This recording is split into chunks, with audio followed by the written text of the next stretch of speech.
You're telling me the secrets that you just can't hide. GM, everybody. Happy Tesla's Tuesday. It is the days a lot of us are getting back to our routine, back from NFT NYC. So I thought it would be fun to have like a nice recap space. Friends can come up, talk about their experiences at NFT NYC. Also, because we have a group drop on object called Digital Visions, I thought it would be a great idea for everybody to post a link to their artwork in the bubble. It'll help, boost the algorithm of the space. But also, if there's any collectors, they could just simply browse through the bubble. So go ahead and do that. If you've already minted to the Digital Visions collection, you can just put your specific token URL. And if you tag object, that's extra points, because then they might see us over here and show some love to the space, which would be really helpful to keep promoting all of the artworks. That collection is doing great. It's generated over 2,000 in sales since it started on Friday, which is just incredible. And we had a blast. If you happen to be at the Oculus Canvas 3.0, you know that we had Creatress and Chaz and Adabody do this fabulous performance that we all got treated to. We also had live painting. So we had Drain Dye and Carlos and Fami Khan and Luco and Juan just painting on these incredible large canvases live for everybody. And in true One Love fashion, we had some good food. We partnered with another DAO called Burrito DAO. And we thought it would be really fun to offer like Mexican food during the exhibition. And so everybody had like build your own tacos at like the station that we had prepared. So that was a whole lot of fun. And they also had their own curation going on in a secondary room that was within the Canvas 3.0. And we just had a great time. So yeah, if anybody wants to come up and share about that experience or any of the experiences that we had during the week, just request the mic and we'll give you the mic so you could share, what happened, what your takeaways were from NFT NYC. We'd love to hear it. So I'll start it off. I'll tell you a little bit about my experience organizing and everything that I lived and experienced at NFT NYC. So the first thing I think I want to cover is the evening dinner that we had. So I'm a big fan of, I don't really like calling it utility per se, but I really think that it's important to take care of your collectors and early supporters. And we've been doing group drops as One Love now, a couple of them throughout 2025. We did Agape, which was wonderful. It was on Transient Labs. It was a 14 token ER 7160 drop, which means that if you collected one token, you got all kinds of artwork. So you would have gotten in one token artwork from Luco. You would have gotten artwork from Anna, Giancarlo, like a lot of the friends. Chanel is in the audience, Creatress, all in one token. So it was honestly like a steal. And we only did 14 of them. And one of the things that I had promised the collectors is that we would have some type of a nice dinner all together, whether it be in Miami or New York. And so New York really was that opportunity for that. And the same thing with Visible Violets. So if you were a collector or an artist and you were part of that drop, you were in for that treat. And so there's this one restaurant that I'm like absolutely obsessed about in New York. And it's kind of a head trip because it's all plant-based. And I can already feel so many of you rolling your eyes. Are like, here we go with the vegan.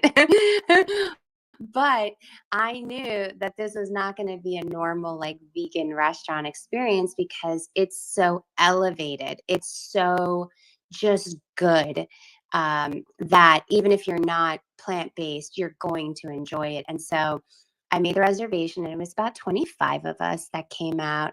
Great, great dinner. Uh, Everybody had a blast. And I see Jose in the audience. Jose gifted all of us this beautiful print that he had made of his artwork, which if you go to our Object Digital Visions collection, you'll see that artwork. It's this beautiful like tree with the One Heart logo, and it's called Rooted in Love.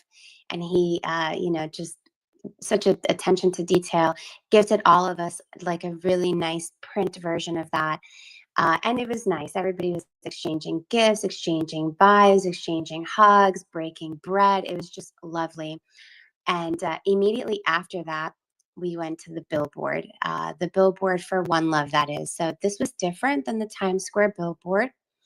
The billboard that we got was situated on West 52nd and Broadway, which is the theater district, like the true theater district, not so much Times Square. And like right by where the board was, there was the Great Gatsby was playing. The Stephen Colbert Show was right around there. And it was hot, y'all. Let me tell you something. I'm a native New Yorker, and I was shocked. Like, we were there for over an hour. We were only supposed to be there for 15 minutes, and we experienced our first challenge of the week, essentially. And basically what happened is the board was meant to do 3 separate curations, all 5 minutes each, and it would just seamlessly blend into one into the other. That did not happen. For whatever reason, the board just was overwhelmed.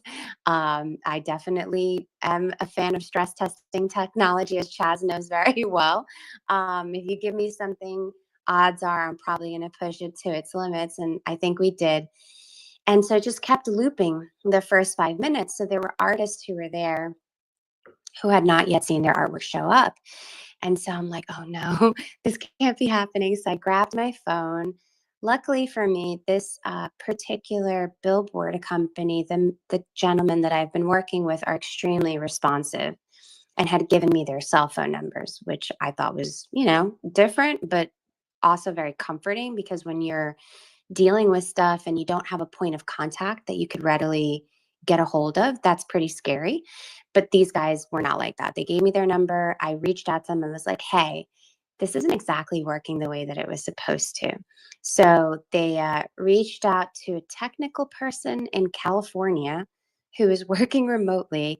And what wound up happening was it became a happy like glitch, because they just kept running the curation. I think someone told me like 3 hours. It just kept on going. So eventually the second part and the third part came on, and it just kept on repeating. So a lot of the friends that were out and taking pictures of their art that had been selected for the curation just were able to take advantage of it and take pictures and take videos. And it just became like this like really cool moment. So that happened. We got a ton of billboard images and videos, and it's all in a communal drive. In case you didn't know or you haven't seen the Telegram messages or emails, there is a communal drive for the evening billboard. And so I'll sort of wrap it up really quick when it comes to that billboard curation. Because of the glitch, and I had also done a lot of work on making individual horizontal boards, like almost like name plaques, like if you were to go to a gallery, but in a digital billboard version. And so that never played. And because of that, they apologized and they basically said, we will run the entire thing correctly after we test the system all week, and we will do it on Saturday. And that way you could get daytime content too. And I was like, all right, perfect. Like, I couldn't have asked for better, because the cost that we were given was given to us as a nonprofit. It was already very competitive, but then to then have it where we had essentially 2 runs of the showcase, each very extended, was honestly like better than I could have asked for. We got our money's worth and then some. So I was really, really happy about that. So that was our Monday, believe it or not. And then there were the rest of the week. So Tuesday was the conference VIP reception, which I will give them credit for the just swanky, I guess is the way that I should describe it. Like they had food out and an open bar. And then the billboards that they had, which was right in front of the Marriott marquee, they were very, very nice billboards. And to see them, you didn't even have to go downstairs to the street level. They had like a ledge, like an area that was encased in glass, and it was outdoors, and you could literally go from the restaurant bar area out into this ledge and see the billboards that they had curated. And they curated a lot of people, mainly people who had submitted to their email, that collect email that went out and said, if you want to participate, just submit art. The more art you submit, the greater your chances. So hopefully friends took advantage of that. But if you did, then you would have been on that billboard. And just so you know, I for sure saw a videographer and a camera person. So if you didn't get, like a picture or video from that conference billboard curation, don't worry. Like that's coming, and it's coming in the form of an email. And it'll be likely like a link to a drive, and you can just watch the entire video, find your particular section, screenshot it, and that'll be that. I would just be patient because it was a whole lot of people. Like it was hundreds of people. So it's going to take them time to edit and prepare that. But we should be seeing that soon. So that was that. That was Tuesday. And I was shocked to see my image like blasted on two gigantic billboards. Creatress happened to take like the money shot of money shots. She was chilling in a place and happened to have her phone, saw me come up and snap this epic picture, which I posted on my social media and tagged NFT NYC. When you add a collaborator, you never know if that person is going to accept it. To my surprise, they accepted it. And it is the highest performing post I've ever made on Instagram. Like I'm, not one of those people who really counts the likes or really cares a lot about that kind of stuff, but it was shocking and a little overwhelming to be completely honest. I was like, whoa, like what is life right now? Okay.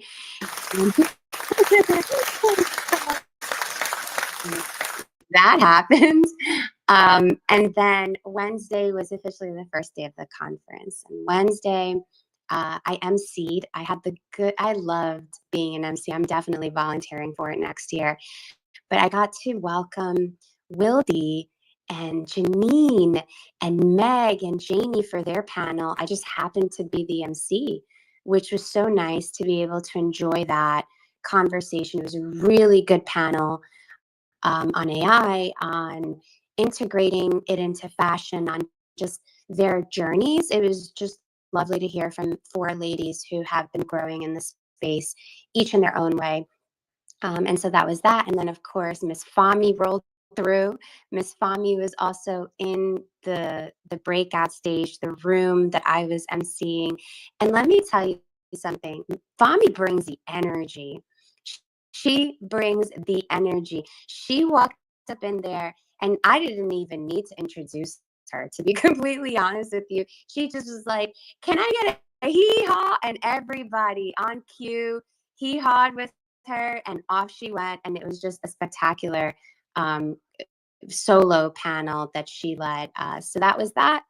And like in true fashion, I was triple, quadruple booked. So I ran out of the conference as soon as I was done and went straight to the Secret Origins Juta Gallery exhibition. So that has to be hands down like the most meaningful exhibition that I've partaken in. I've long wanted to be a curator in New York and be in the sort of painterly side of things. Like, I don't want to call it trad art because I guess, yeah, in the sense that, sure, they were paintings and that was that. But I wanted to do something that really bridged the two. And the lady that I was working with, she really got the vision, Dominique Baker, who is the leader of the New Zealand community here in Web3. And she had this vision of having these small screens, almost like infinite objects, right next to each painting. And it just made the entire exhibition very interactive. So you would appreciate the painting, but then you could touch the screen and watch, for example, a process video. You could learn more about the artist. You could see what available artworks apart from the painting they had going on. So it's just lovely way of integrating both the physical and the digital. We also had some artists who incorporated AR, like Yusapada and Superama, which I thought was brilliant because you could see people like really having fun with the physical paintings while using, you know, this technology. So that was really cool. And then we had live painting by Sarkis, which was amazing. And then we also had Gazelle Dosty's incredible immersive holographic type art, which she's known for, and it was displayed through a projector onto glass, so you could see it both from the inside but also on the outside of the space, and just it all came together beautifully. I'm super duper proud, and proud to say that we sold a painting. One of our artists, Jen Penapinta, who's in the audience right now, she sold her physical painting, and the transaction happened through Super Rare. It's just absolutely magical. So happy for her and for her collector. So that was Wednesday. Yeah, that was Wednesday. And then to sort of speed it up, Thursday was a conference day. Not too much by way of satellite events for us, but it was still a very busy day. And then Friday was Digital Visions, and I saw Rob just pop in here from Object. We got to actually meet for the first time. I've known of Rob, I've followed him, and vice versa for some time. So it was really nice to finally get to meet him in person and talk and share, you know, a few moments with him before he had to run to his next event. And like I said, Digital Visions was beautiful. The entire space, you guys crushed it. Like the artworks, each individual one just stood on its own, but then on top of it, to see the curation all come together like that is amazing. So if you're in the audience and listening, I definitely encourage you to take a look at the Digital Visions collection on Object. There's artworks from, you know, like as little as 5 tests to artworks that are like in the thousands. We have a broad variety of disciplines inside of there, and artists. We have Empress Trash, for example. We have Wieldy. We have Luco. I'm about to mint mine. I've been, you know, out of the sort of like the minting and promoting my own art for a while. So I hope you guys really enjoy it. I'll be dropping it after this is over. So yeah, I think it's a great collection, and shout out to all of the curators. Chaz did a brilliant job as the head curator, creatress, Gabe, Hamide, Nikki, Gabe Weiss, just all the Maria Oser. They really understood the assignment and put together a beautiful showcase and collection. So shout out to all of them. Okay, so that's that.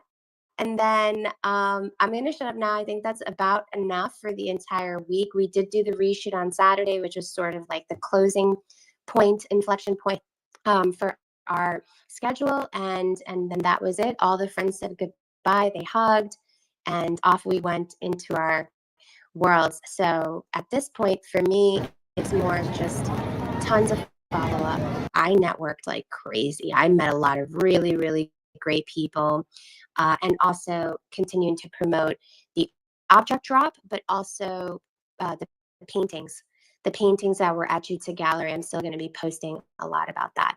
So with that, I'm going to pass the mic over to Creatress, my amazing Sane, who displayed an artwork on a billboard that was really important, had a really important message for the times, but also was just so clutch and beautiful and graceful throughout the entire trip. So welcome, Sane, Creatress, to the stage. Hello, hello. Oh my gosh, thank you so much, Janita, for every single thing.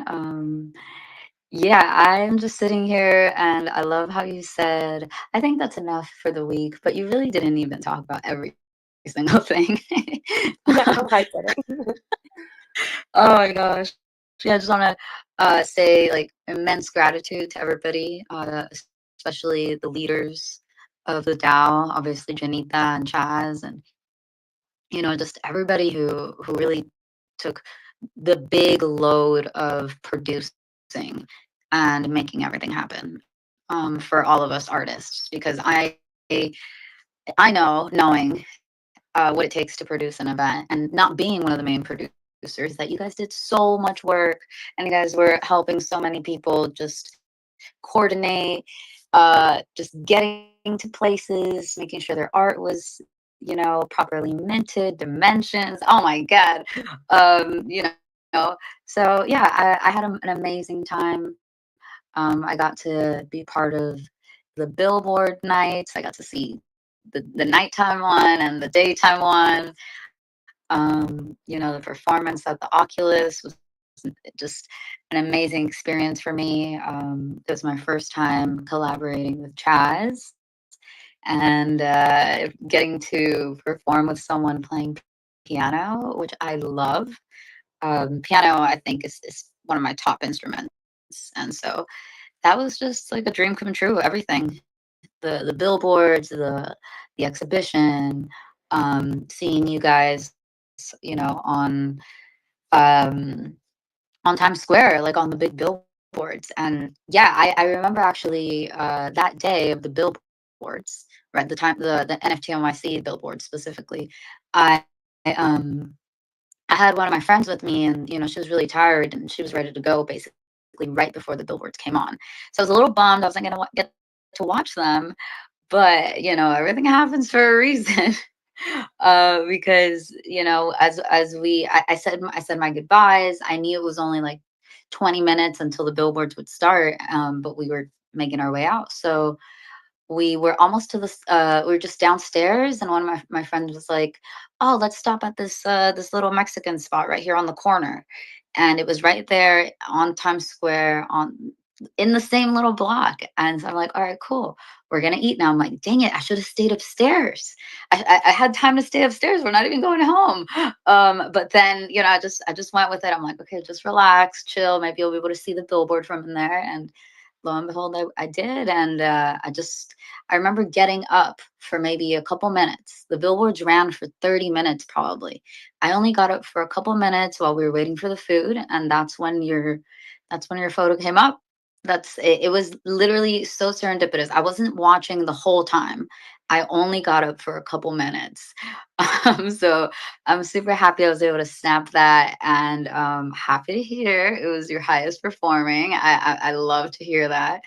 And on that note, y'all, if you need a photographer for your event, hit me up. Listen, clearly she is the one. Look at the money shot right there. I just posted it to the top. Insane and clearly meant to be. So that's awesome. I did have a question for you because I really, really enjoyed watching you and Chaz perform. Like, was that basically just go with the flow, intuitive, or did you guys practice at all? It just seemed like you guys had been playing forever with each other. Oh, that's a good question. No, that was our first time. That was our first time.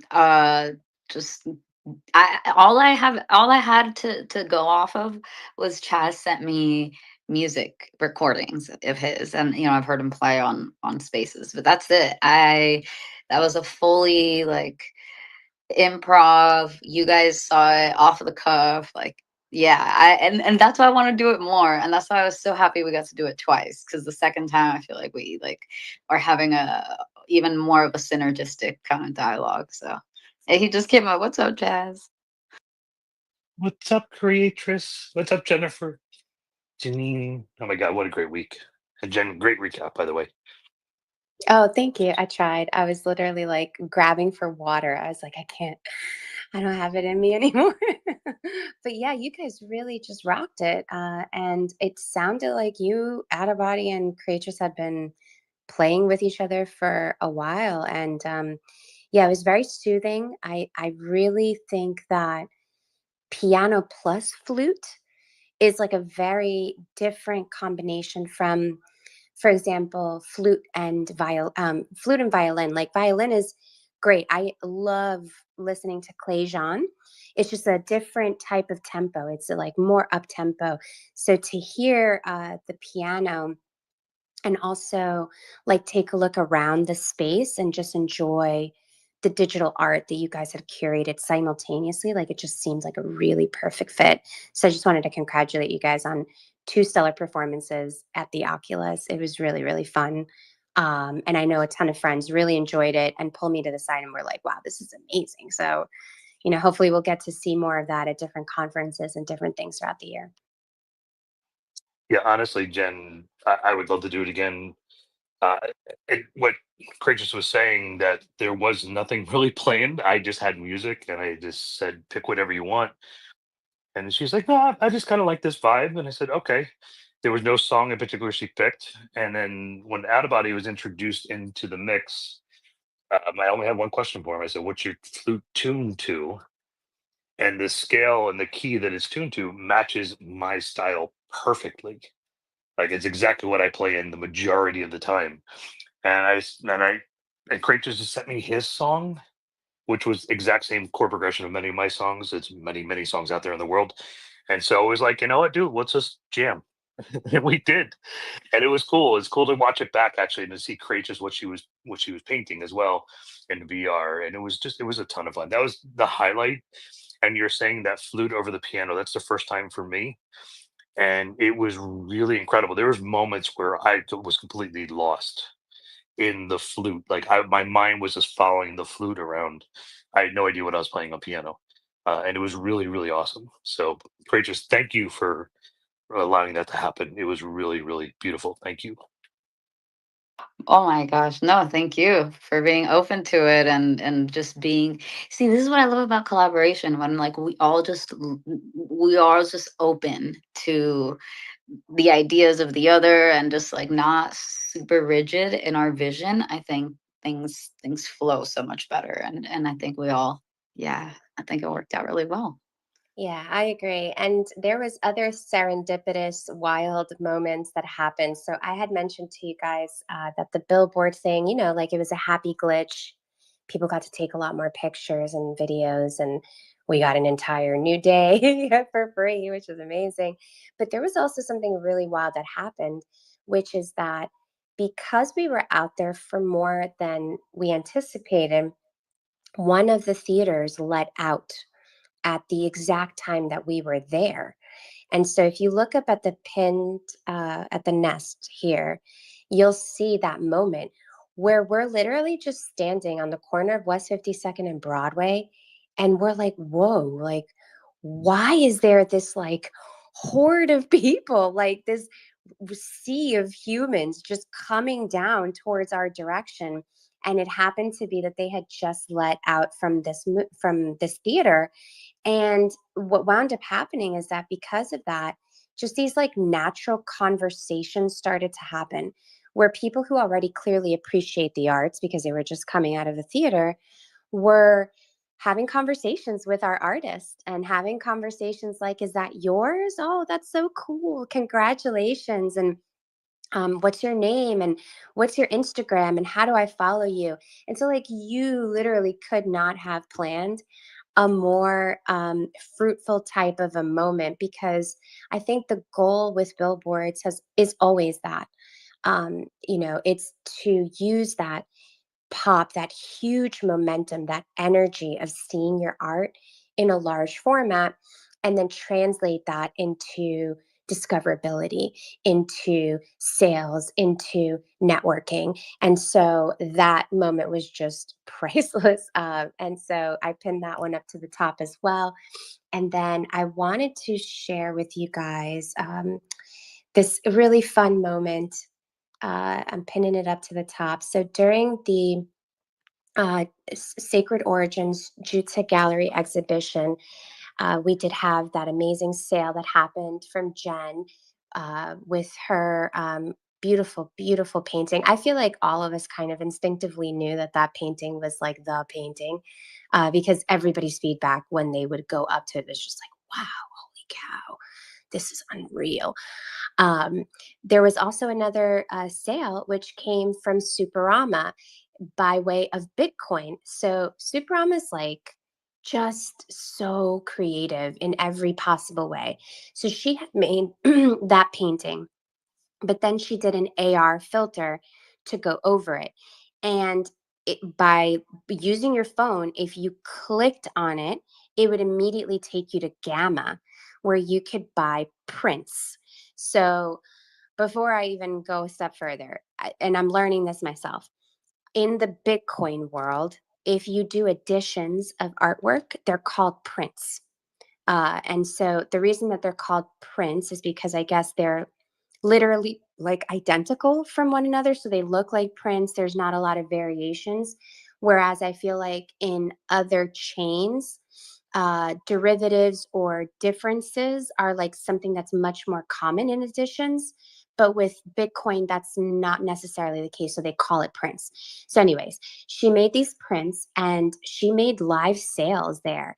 And so that also was like a pretty groundbreaking moment, because here we are as a group of artists, painters in Soho, exhibiting physical artwork that is directly then tied to digital assets, whether it be ETH through the super rare sale with Jen or Superama on Gamma with Bitcoin. That all happened within a 24-hour period of time. And that's pretty friggin' cool and pretty historic. So I just wanted to shout that out too. And I pinned that moment up to the top. She was so happy, so excited. And well-deserved sales on her part.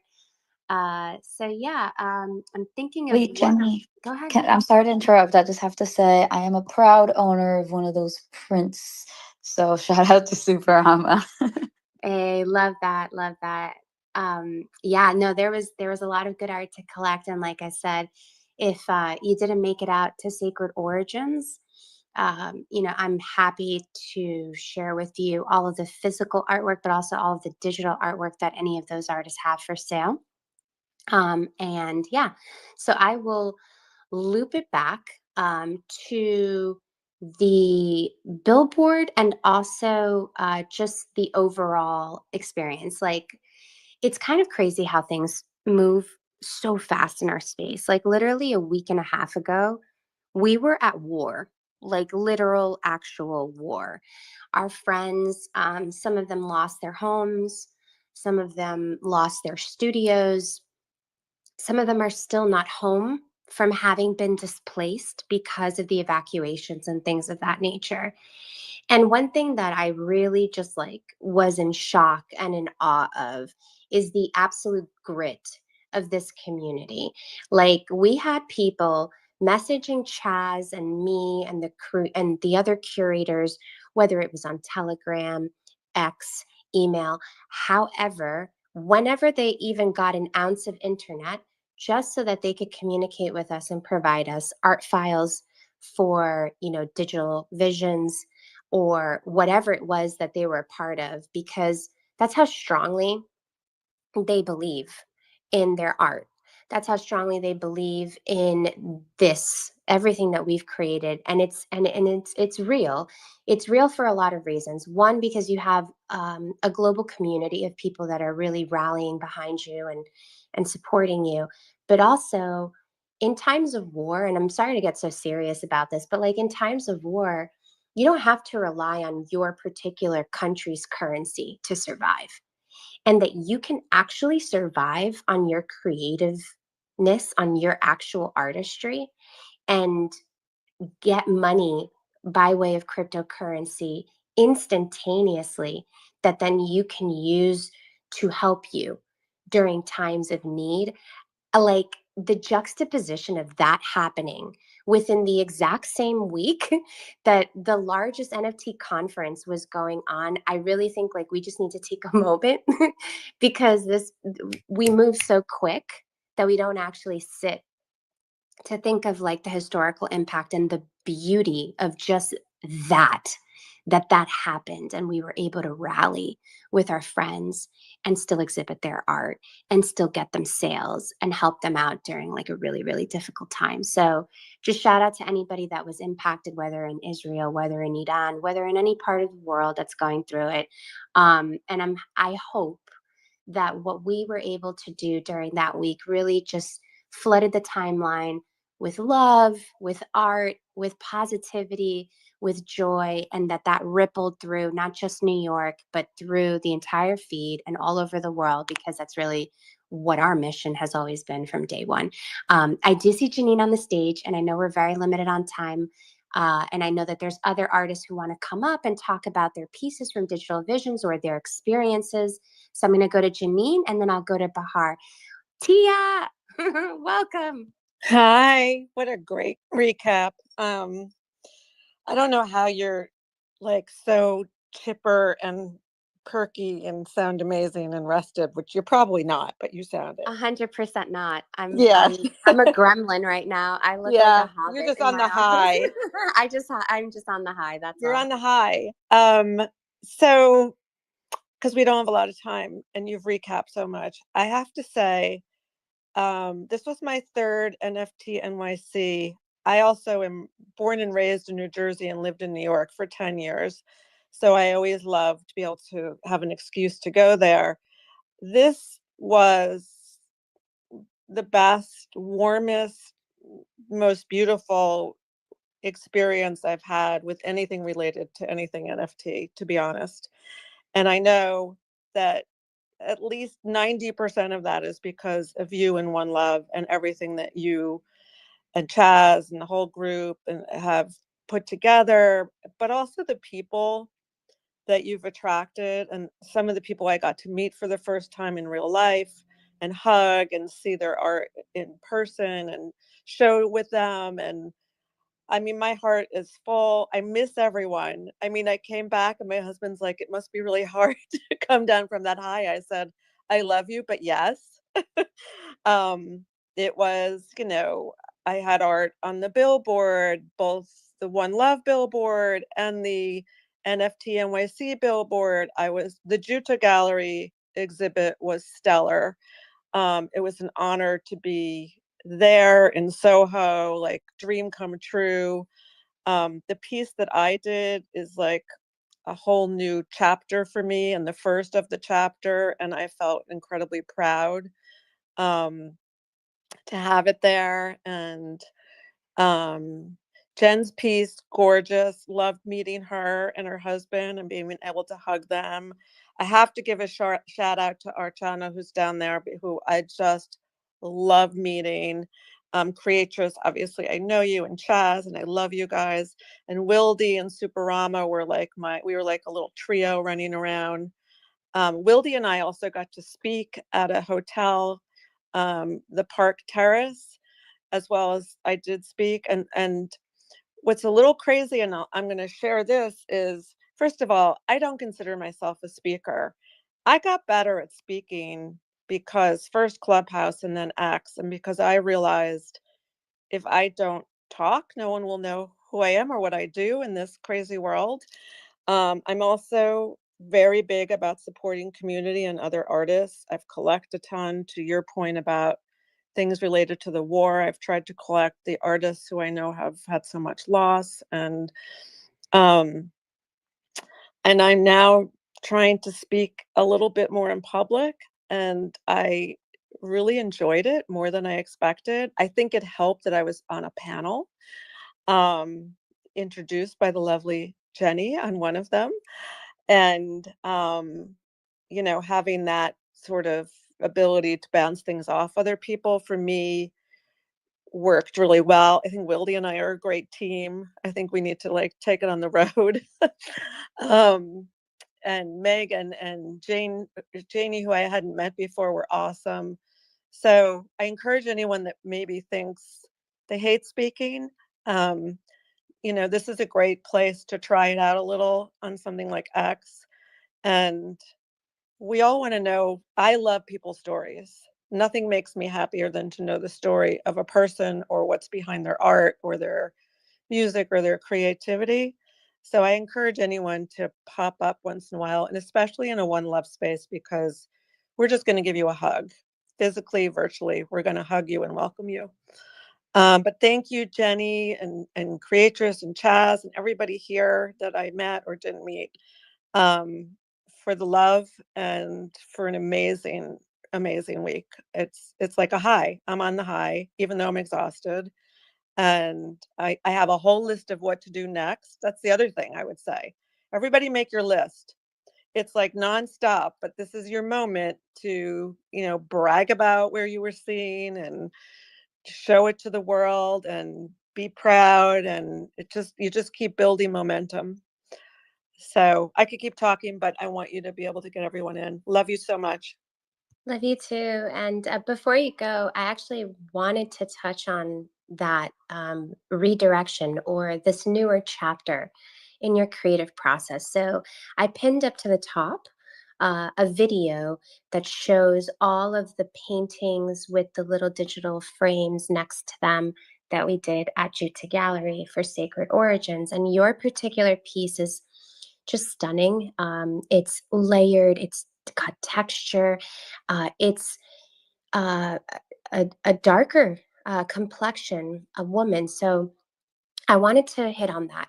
I wanted to ask you what inspired that choice for the subject of the painting, and also for anybody who's like more traditional, who has not incorporated digital like tools like such as AI, what has that experience been like for you? I really enjoyed your panel discussion, and I know that other people completely missed it because they were doing other things, and I just thought it would be cool if you could just maybe touch on the painting and also how you've been incorporating AI a little bit more into your creative process, and that artwork that got featured, for example, on the One Love billboard.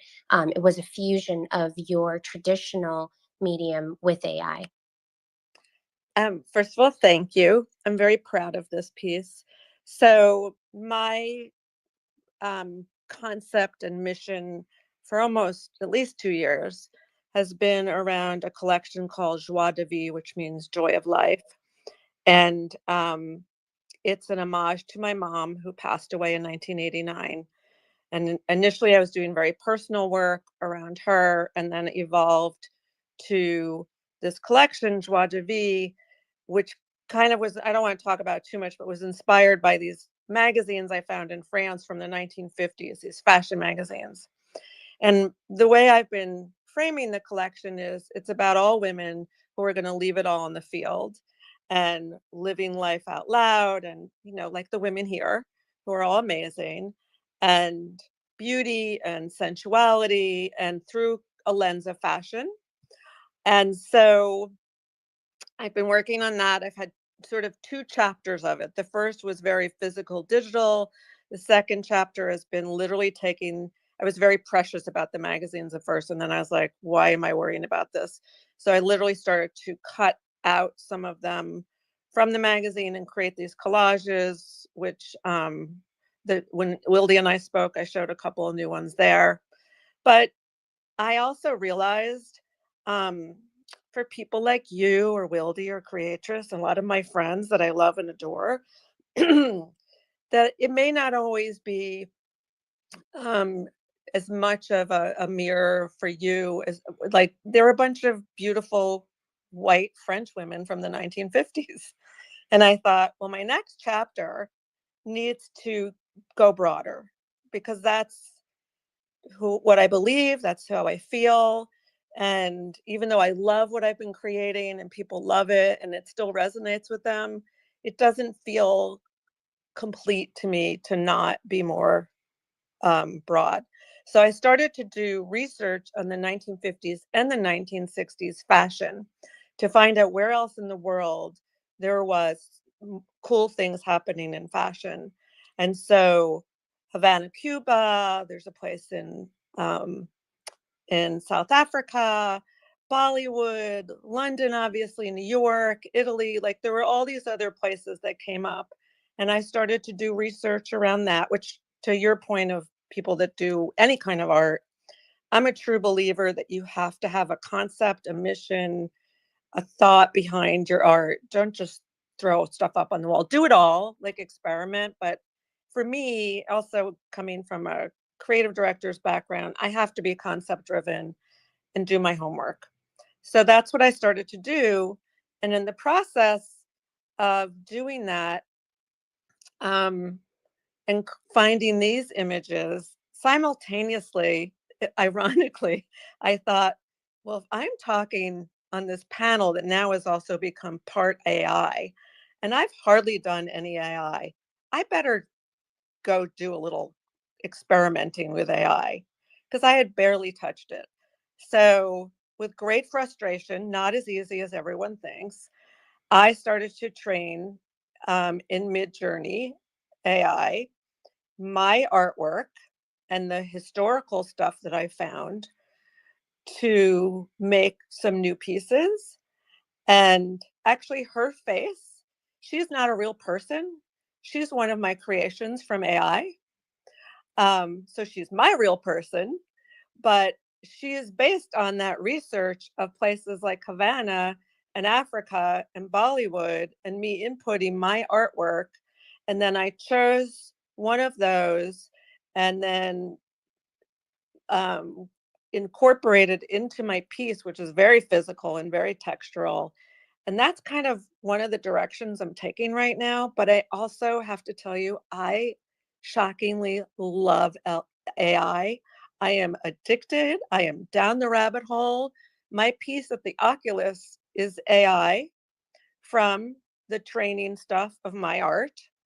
And then the piece that I minted is a video version, which is brand new for me, of that piece because I didn't have time to submit it to Chaz for the exhibit, but I had time to mint it for object.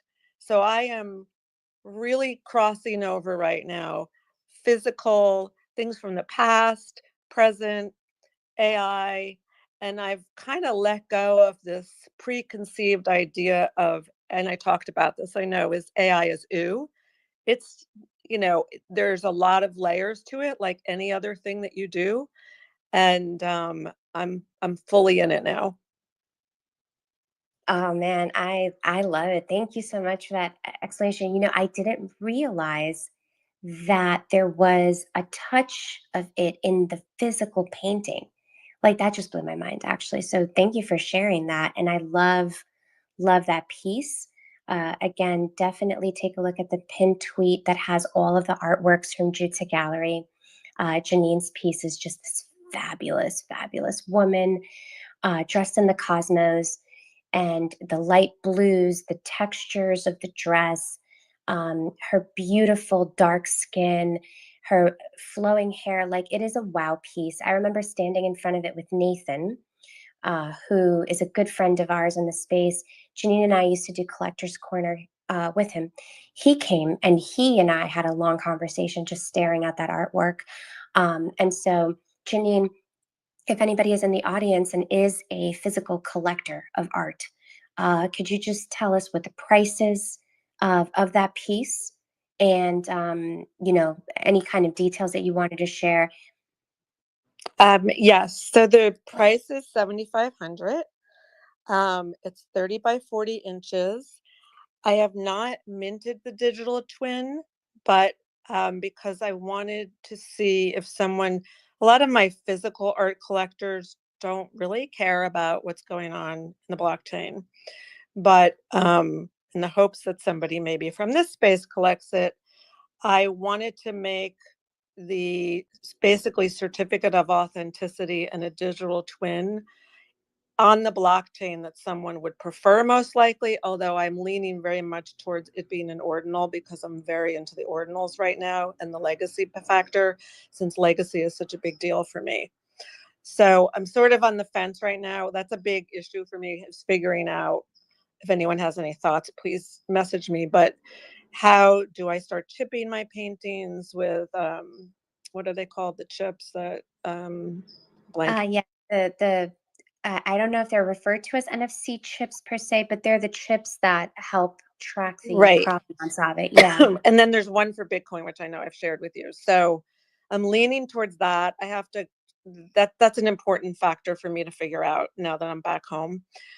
Because I want to start doing it with all of my physical pieces, whether or not the collector is interested or not. I'm interested for my legacy.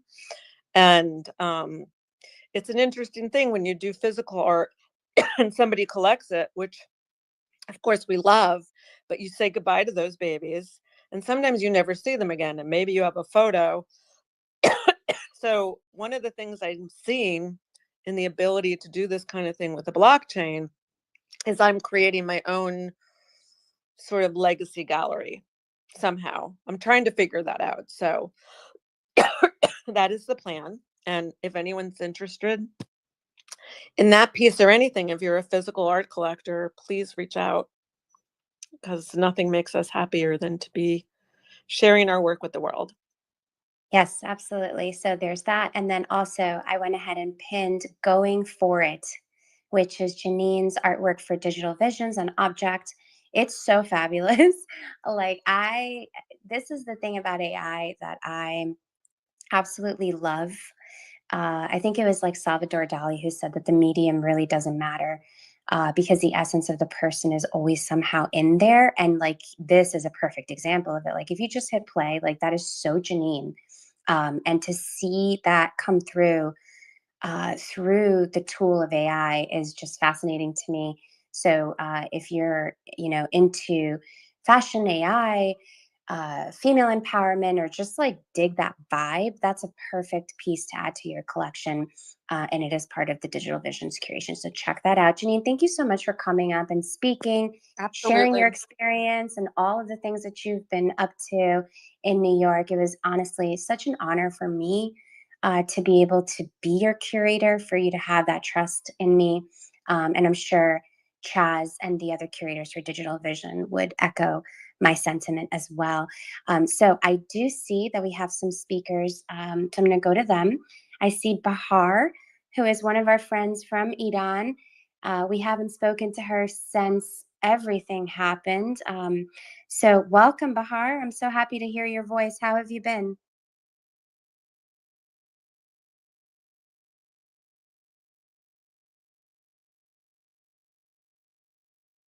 There's always a delay. Bahar, can you hear us? Yes. Hi. Hi, Jennifer. Hi, dear Chaz. Hi, everyone. Fahim Khan. And how are you today? And I'm so happy hear your voice again. And you run a space. How are you, my dear? I'm good. We're more interested in knowing how you are. How have you been? How is your kiddo? How has everything, been since the war happened? Are you guys feeling like more normal again? Is the routines back? Just I'm curious to hear what your experience has been like over the last 2 weeks. Yes, it's better. We are on a bar, and my dear Chaz curate my artwork. I couldn't see because I hadn't any net, but I'm so happy again connecting and see my lovely friends, and we had awful times, but I'm so happy finished, and again I can see you. And thank you so much, my lovely friend Jennifer, Jazz, and thank you having me, and let me talk with you again. Go ahead, Chaz. Well, one, I want to thank, even during all these times and everything going on, Jen. And I don't know if you had an opportunity to view the gift that Bahar had sent. Yes. But I just wanted to thank her for the amazing gifts. I have one for Alicia too, which I'll have to mail to her because she didn't make it to New York. But there was one for you, Jennifer, and some pieces for me. And I just wanted to thank her for that. It was very sweet of her, and especially with the way things are in the world, to receive a gift from Iran while the war is going on. It was just like, it's so weird. So yeah, I just But wanted to thank her for that. so weird, but so also not weird, because it makes so much sense, because they are some of the kindest and most thoughtful human beings that I've ever come across in this space. And Bahar is definitely one of them. And Bahar, thank you so much. I absolutely adore and treasure that gift that you sent. Couldn't even believe it. I was like, how did this make it here? Like, what? It was just shocked. I went ahead and pinned up to the top your artwork. And I was hoping you could share a little bit about it. It's called My Cigarette Tastes Like You, and it was exhibited at the Canvas 3.0 on Friday.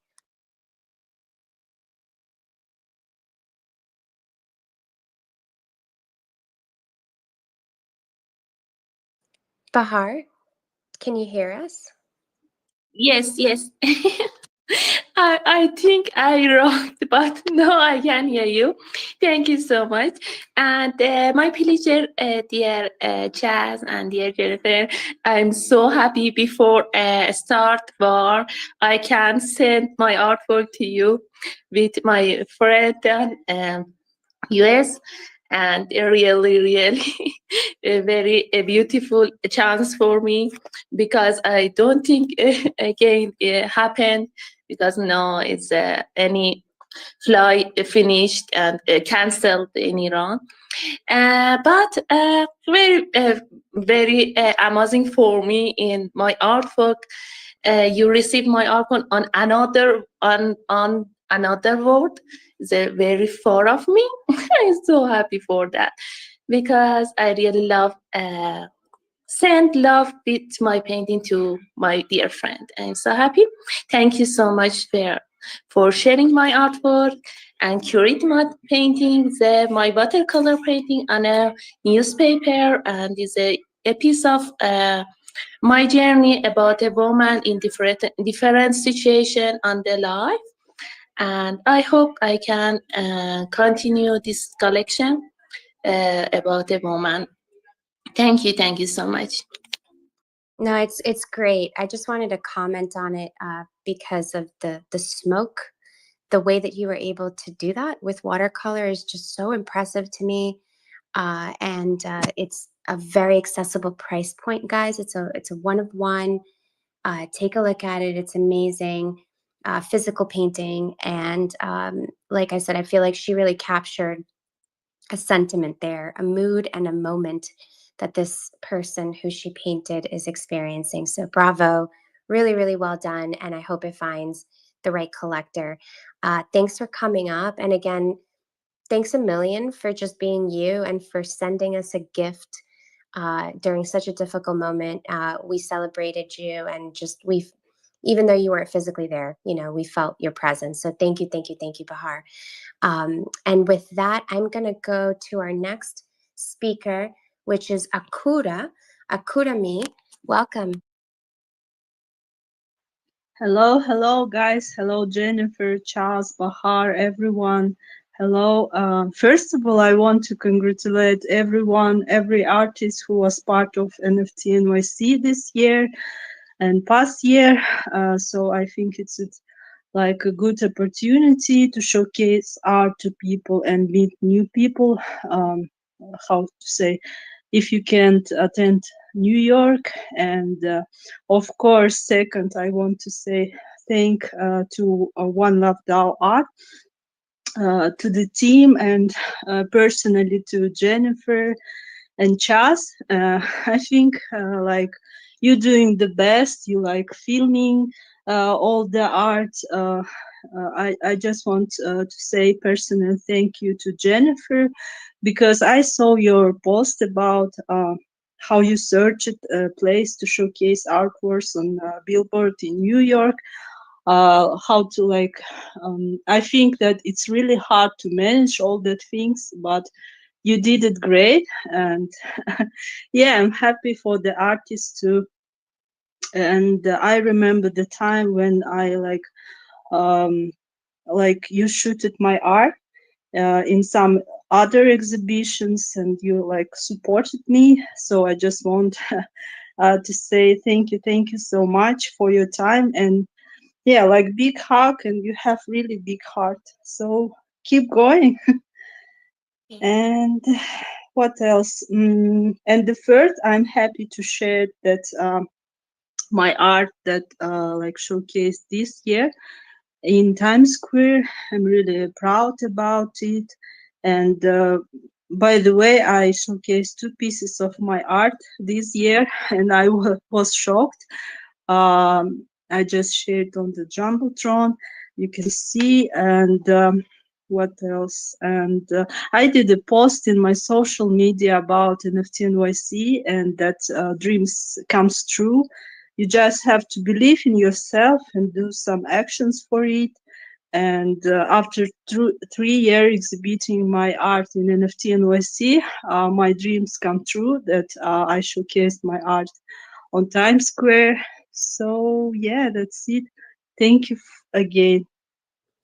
Wow, I love these pictures. Thank you so much for pinning them to the top. It looks amazing. That pink, those colors, they just look brilliant. And congratulations to you. And yeah, I mean, perseverance is it. Anna Zubrev has a really great saying, consistency breaks the resistance. And I think that that is something that a lot of us do here in this space. Like, we just don't give up. And the really cool thing about that billboard company is that they really, really want to work with us. So, you know, it's doable now that we have somebody like that on our side. You know, like 100 of us can get together, put $10 into a pot, $20 into a pot, and it's no longer this unattainable goal. And we can be really strategic about it. You know, we could time it around drops, we could time it around conferences, we could time it around things so that we have maximum, you know, benefit as far as momentum goes. And so I'm really glad that I was able to find those folks, and I'm already talking to other people in the space who are interested. I know that Yango, so I don't know if I'm pronouncing his name correctly, Giannis Yeah, Yangos. Yangos, okay. Yep. Yeah, he reached out to me because he had been a big supporter of billboard curations like last year and the years prior. And when everything shifted and it went into like this unbelievably expensive rate, that sort of stopped. But now we can all revisit that whole entire idea, and I think be intentional about how it is that we use those billboard curations now that we have the company. So shout out to you, Kurumi. Congratulations on finally making it to the billboard after 3 years of trying. I'm really happy for you. And congratulations to everybody who got featured by the conference. And again, if you missed the part of the beginning of the space, the conference definitely did hire a videographer and a camera person.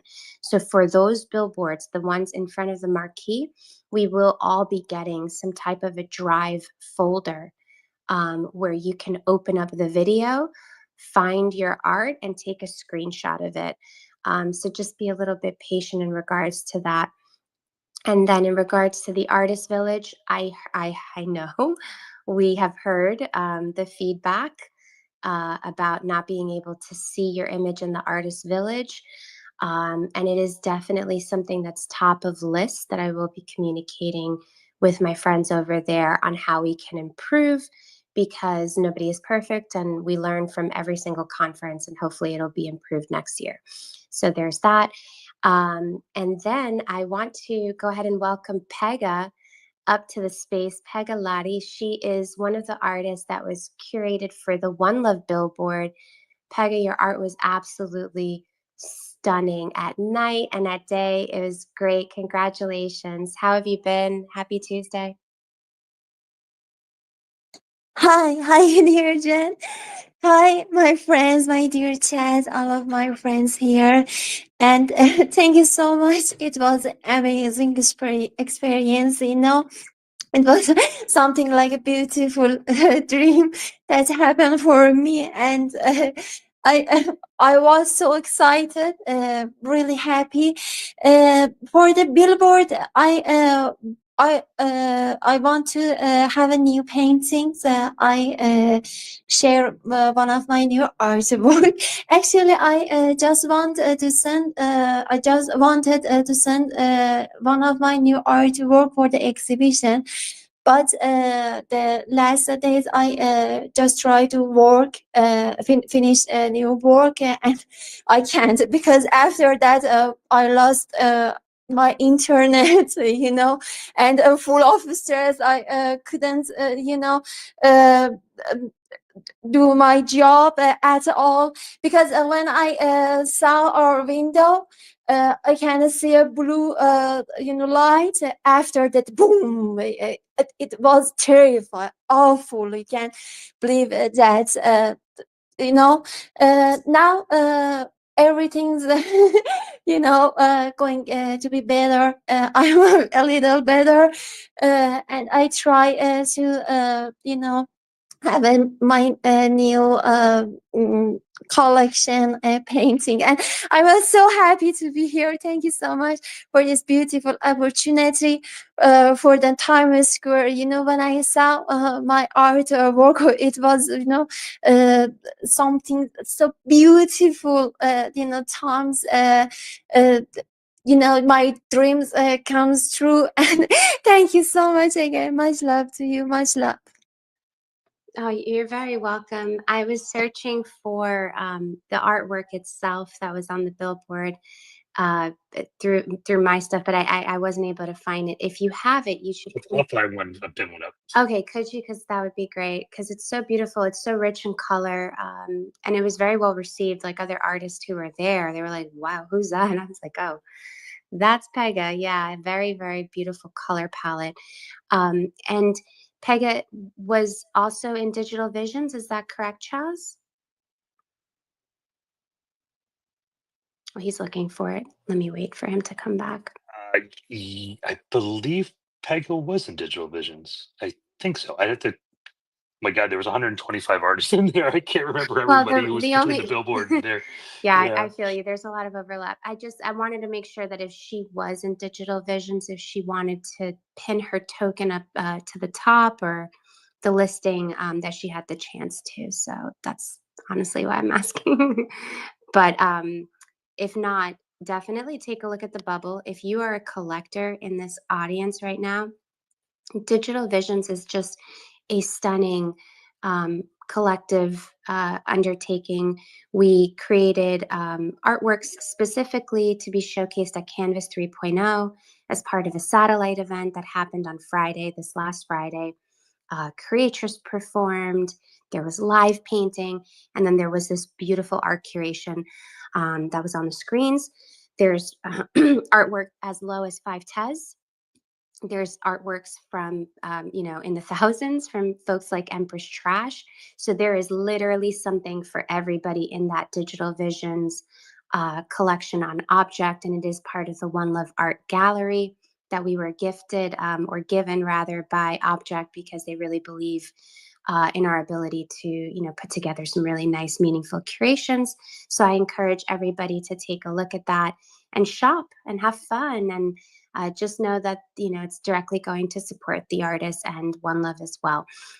So take a look at the bubble. And Pega, did you have anything that you wanted to pin up to the top before I go to our other speakers?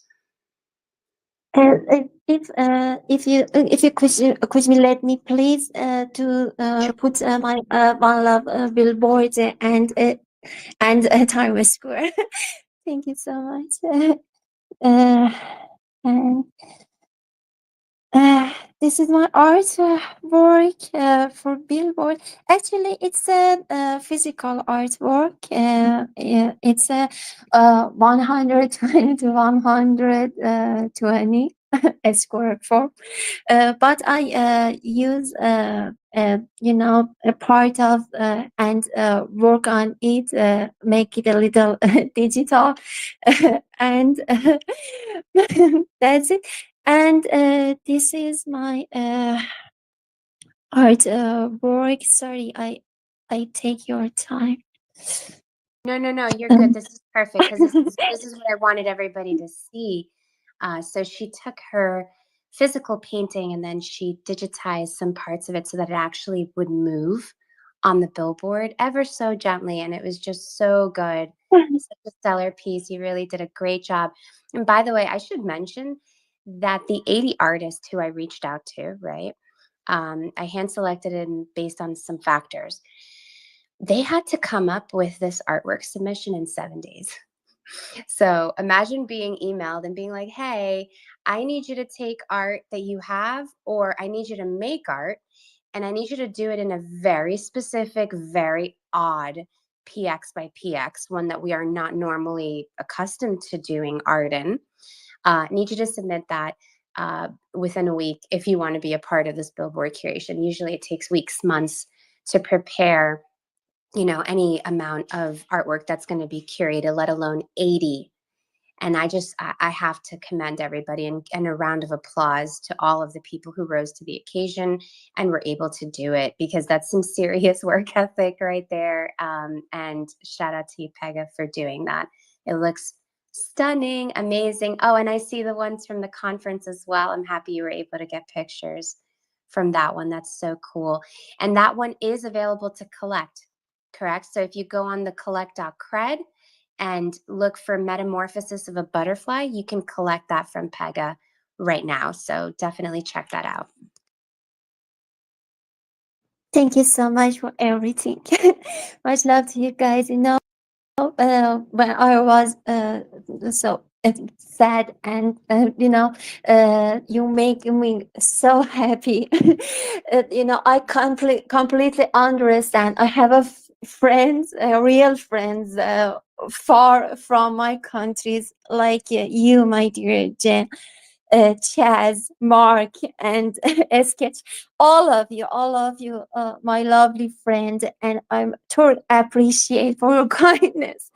Much love to you guys. Oh my god. Thank you so much. Thank you. Yeah, it's our pleasure. And we're with you. You know, it sucks. We feel helpless on the other side of the world when we see things go down and we can't do anything about it. So we're just really, really grateful to God. I'll say it because I am a spiritual person. We're really, really grateful that our friends are safe and alive and here and enjoying this moment with us. Chaz, go for it.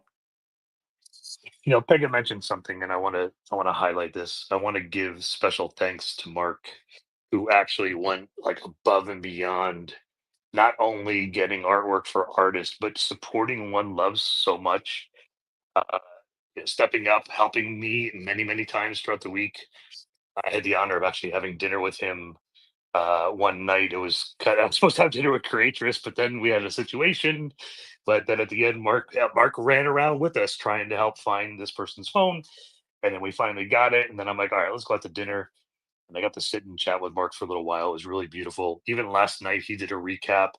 One Love's name, Art Cartel, all these things were mentioned so many times, and I just want to thank him for being so supportive of what we're doing and wanting to be such a part of our mission in supporting artists. And I also am going to say, Pega, your artwork looked incredible. I just pinned up your artwork during the day on the billboard, where it actually shows your name when everything was in sync, which was perfect. Jen, thank you for an amazing billboard experience. It was really beautiful. Oh, thank you. And yes, absolutely. Shout out to Mark. He was at all of our events, documenting everything, you know, just showing so much love, providing images, videos to anybody that requested it from him. It was really just a sight to behold. And I feel like there's so much alignment there. And I'm really glad that you mentioned the art cartel, because I completely did not. And it's so important that I do. So Thursday, the day that I kind of glossed over when I was doing the recap at the beginning, the reason is because that was Yusef's day. Yusef did a live painting at Bushwick Gallery. We went, and the entire space was filled with all of his artworks and his merchandise. And then he had this lovely panel discussion interview, and then he painted live for everybody. And it was really special. And it takes a lot, you know, to get all of your paintings, get them over to Bushwick in Brooklyn, do an opening reception right before NFT NYC week, do all of the things that you're supposed to be scheduled for during NFT NYC week, and then in the middle of that also have a live painting. The turnout was great. He was able to sell one of his sculptures, really great sculptures. I know that you and I are collectors of his Genesis sculpture. So I say all this to say, for international artists doing their solo exhibitions or any kind of exhibitions where it entails physical artworks, it's a load. It's an emotional, energy-wise, financial undertaking. And so please take a look at Youssef's body of work. Like, just hop on his X page, whether you support, something from his object or his lower cost editions, or if you go ahead and buy a one of one on ETH on mainnet, or if you buy a physical sculpture of his or a painting of his. Like, these are the people that we're all going to kick ourselves in 10 years from now not investing, because I said this in a post that I made, I would sooner purchase a Genesis of Palometa sculpture before Jeff Koons that is completely saturated and played out any day of the week.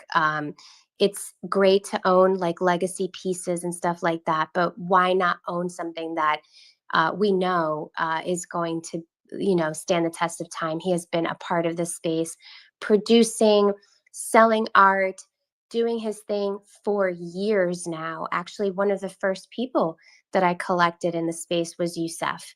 And so I just think that he has been here grinding it out, collection after collection, opportunity, exhibition, just doing his thing. So if you have not recently collected from him, I encourage you to 1000% do so, because it's just the right move in many, many ways. Go ahead, Chaz, go for it.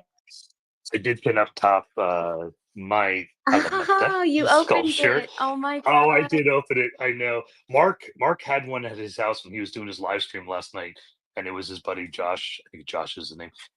It was his, and Mark was going to open it, and people in the chat are like debating back and forth whether he should open it or not, keep it sealed. And I'm like, here, I'll save you the trouble. I texted Mark my pictures. I'm like, here, you can just share these on the stream, because there's no way I'm not opening it. I had to. Yeah. But I hear you. yeah, and I wanted to give two things. One, Jen, I want to give special thanks to Zapata for all that he does to support One Love. All of our graphics design, keeping that image that we have is 1000% him. And he's been so generous and so kind to help us. He's an incredible graphic designer and artist and brand smith. I mean, honestly, he creates an incredible brand.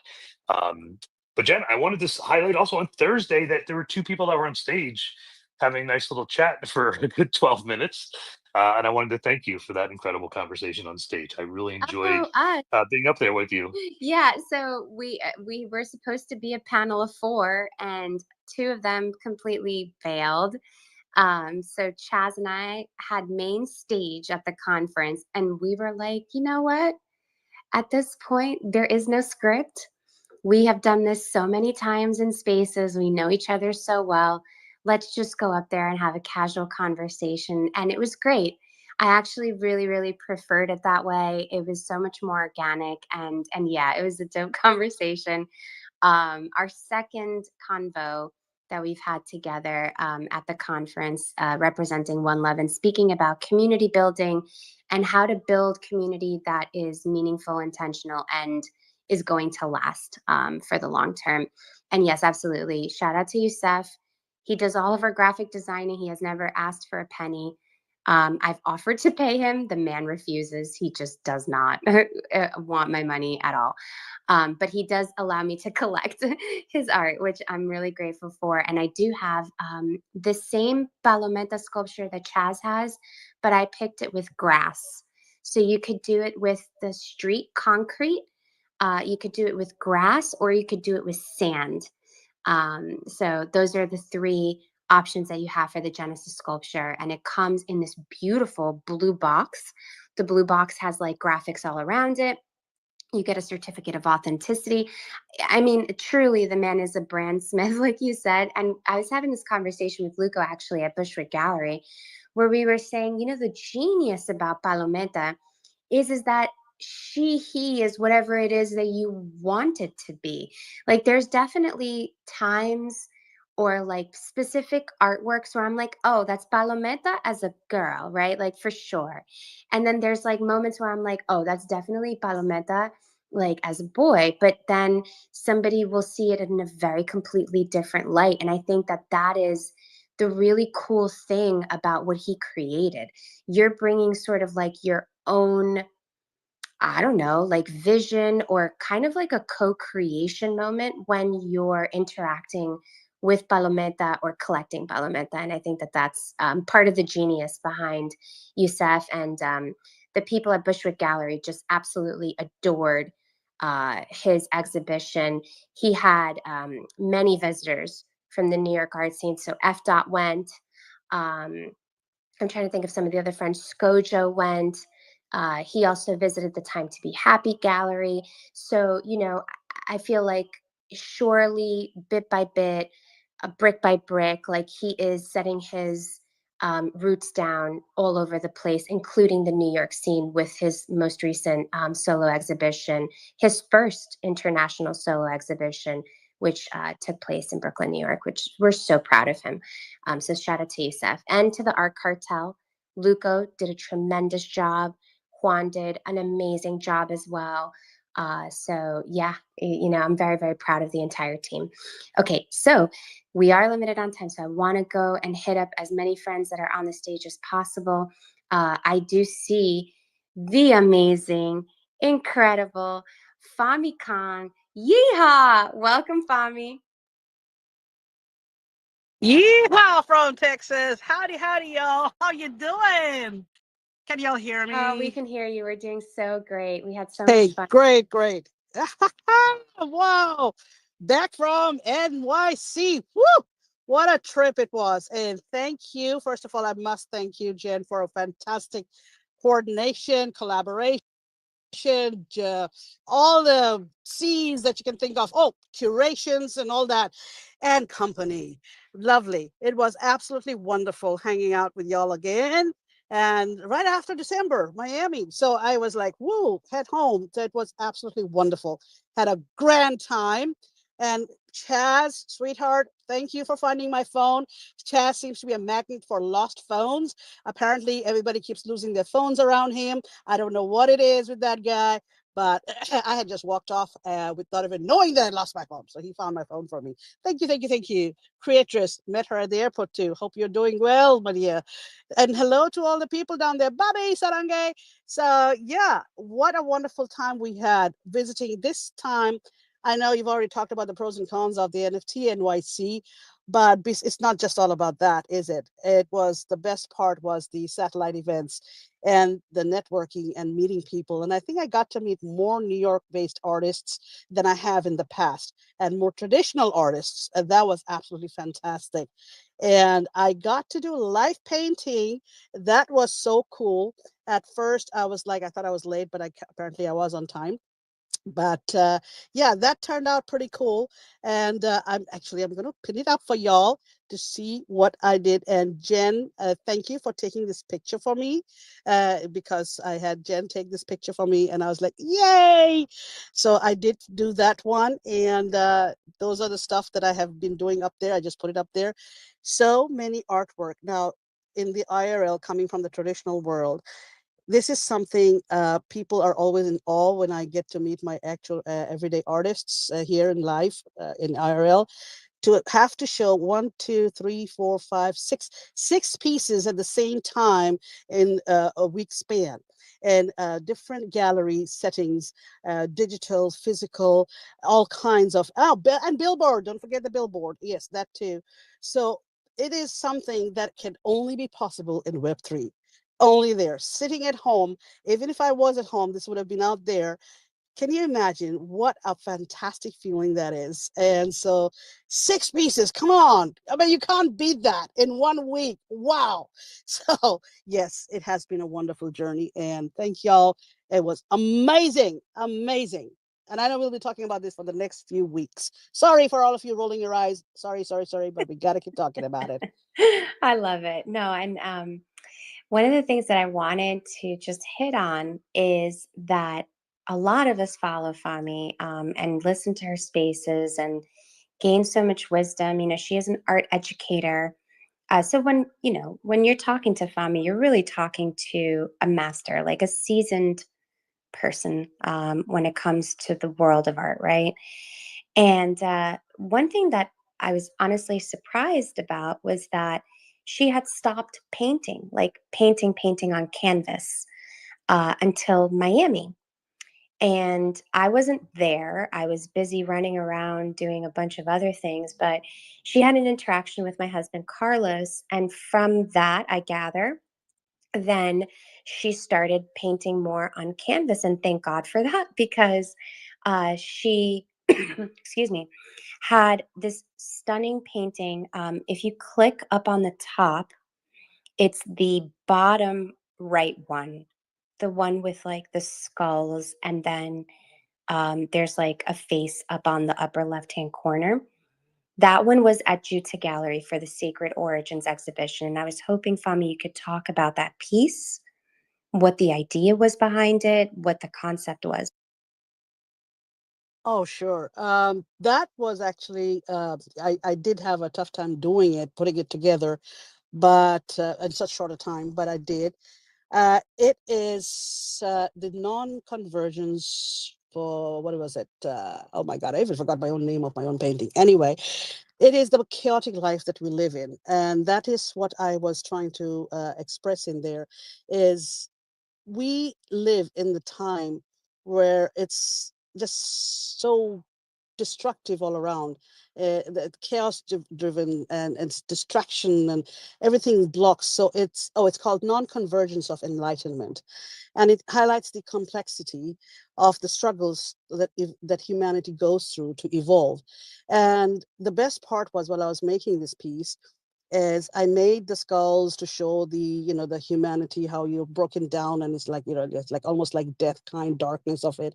The divinity is up there, that they're like looking down upon you, but this person's skull is facing upwards, as if trying to reach to that, the hope for reaching to one day, even if it's after death, I will reach that hopeful moment.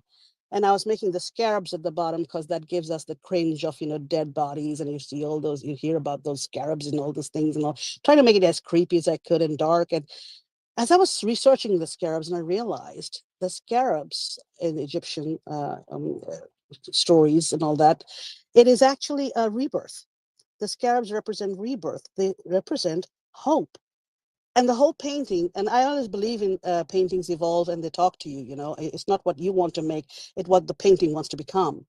And the painting changed on its own because I was doing it like looking for divinity up there, and the painting decided to turn around and make me realize that hope is not for after to find later and all that. Hope is here with us. Those scarabs are the hopes that's in here in our life that we cringe at. And because we're so busy cringing about as we're going through life, we forget that hope is hidden there somewhere. So we should not lose hope, because hope is here while we're alive, while we are on earth. It is not to be found later on as an enlightenment. It can be any time if you open your eyes wide enough, if you're aware, and if you actually see it, because we don't see. We don't always see. We look around, we don't really feel. So that's what I felt. It became a little changed on its own, and it evolved into that. And so even though I had already put the name and I'd already done all that, I said, whoa, this is just totally evolving on its own. And that's what it became, is basically hope. Hope is always there, even though it looks like a very dark and cringy painting, but it is full of hope. It is. So that's what it became. It is. It was magical. And it was another one of those, sorry, I'm a little emotional. Like one of those really aligned moments, again, that happened throughout this week. Because the truth of the matter is that I can give artists a theme. I can say, hey, this is the concept. But you don't actually know until you see the final product. And all of this was done remotely. I never got to see the physical paintings until everybody delivered the paintings, right? And so there's this moment where, you're doing the curating part. I'm there with Dominique, and we're like, oh, these two are talking to each other. These two have a similar color palette. Let's put these together. And then I'm looking at Amy's work, Amy DG. I'm looking at Sarkis's work, and then I'm looking at Fami's painting. And I remember when I had first seen the concept I was like, ooh, this is a little dark. But we are going into sacred origins, and we can't sanitize, the sacred, the divine. There's a duality. We have to express all of it. So I'm going to just completely trust. Like, who am I to even question Fami Khan? Was basically what I told myself. I was like, just go with it. Trust it's going to work out. There is going to be a way that this all flows with each other. And sure enough, I'm looking at her painting, I'm looking at Sarkis's, and I'm looking at Amy's, and the three of them literally having a conversation with each other. So Amy's piece was like Magnolia Spirit Rising. And it was like this light blue painting, figurative, abstract, that had flowers in it. And so if you're looking at that, and that's on the left, it's like life. And then Sarkis's piece is a conversational piece about the divine feminine and masculine energies, and like things aligning together, and it's life, but then there's also like almost like a ghostliness, like the female and the male came through almost like spectral, like whispers of souls. And in that color palette, it pulled from Amy's to the left and Fami's to the right. So his piece was like literally dead in the center. And then boom, there's Fami's piece. And I can't tell you how many people went over to Fami's piece and just stayed there and just took it in, because it was that type of a piece. It was a piece that, depending on what you were thinking or feeling, like you were going to have a visceral reaction to it. So, Fami, congratulations. Absolutely stunning piece. If you could maybe share with friends the cost of it, how they can get in contact with you if they are interested in it, we'd love to know. Don't worry about the cost and the concept. One of them I gave away because the one that I did live painting. So as you know, he liked it, and I was bloody well not carrying it back.